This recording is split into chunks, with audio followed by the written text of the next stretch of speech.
రెండు పర్యాయాలు బీఆర్ఎస్ పార్టీపై నమ్మకంతో ఓటు వేసి గెలిపిస్తే లక్షల కోట్లు అప్పు చేసి రాష్ట్రాన్ని ఆగం చేశారని, ఆ పార్టీకి మళ్లీ ఓటు వేసి ఏం జరుగుతుందో ప్రజలు ఆలోచించాలని రాజన్న సిరిసిల్ల కాంగ్రెస్ అభ్యర్థి కేకే మహేందర్ రెడ్డి అన్నారు.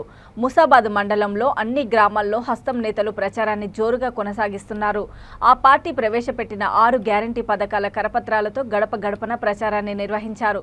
కేకే మహేందర్ రెడ్డి సమక్షంలో కొండాపూర్లో సుమారు 50 మంది యువకులు కాంగ్రెస్ పార్టీ తీర్థం పుచ్చుకోగా వారికి కేకే పార్టీ కండువా కప్పి స్వాగతించారు. ఆవునూరు గ్రామాలలో ఆ పార్టీ నేతలు పార్టీ ప్రచార కార్యాలయాన్ని గ్రామ శాఖ అధ్యక్షులు బత్తుల నవీన్ అధ్యక్షతన నాయకులు ప్రారంభించి ఇంటింటా ప్రచారాన్ని చేపట్టారు.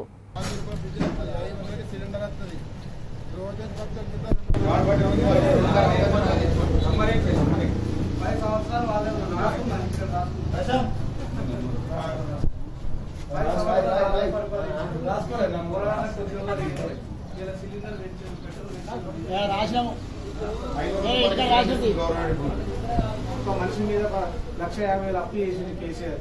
కాళేశ్వరం నీళ్ళు అన్నాడు, అంతా కుంగిపోయింది, అది మునిగిపోయింది.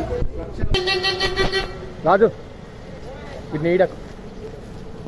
కాంగ్రెస్ పార్టీ జిందాబాద్, కాంగ్రెస్ పార్టీ జిందాబాద్, చేతి గుర్తుకే చేతి గుర్తుకే కాంగ్రెస్ జై కాంగ్రెస్ జై కాంగ్రెస్ జై కాంగ్రెస్.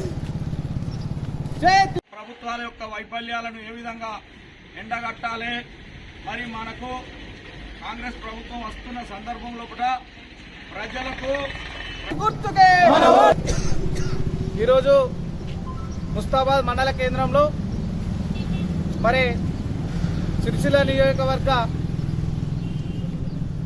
అభ్యర్థి కేకే మహేందర్ రెడ్డి గారి చేతి గుర్తుకు ఓటేసి ముస్తాబాద్ పట్టణ ప్రజలందరికీ కూడా మేము ఇంటింటికి ప్రచారంలో భాగంగా ప్రతి అవ్వను ప్రతి అయ్యను కడుపులో తలబెట్టి మరి 10 సంవత్సరాలు అధికారంలో ఉన్న కేసీఆర్ మోసాలను వివరిస్తూ మరి కాంగ్రెస్ పార్టీ అందిస్తున్నటువంటి 6 పథకాలే కాకుండా మొన్న కామారెడ్డిలో జరిగినటువంటి బీసీ పథకాలను కూడా, డిక్లరేషన్ పథకాలను కూడా వివరిస్తూ ఉన్నాం.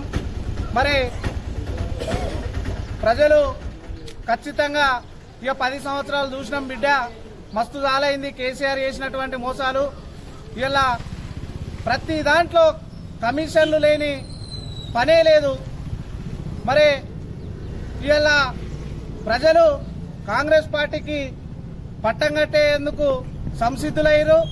మరి కేటీఆర్ గారు మాట్లాడుతూ ఉన్నారు, ఏంటంటే అభివృద్ధి చేసినాం, మా అభివృద్ధిని చూసి మీరు ఓటేయాలి,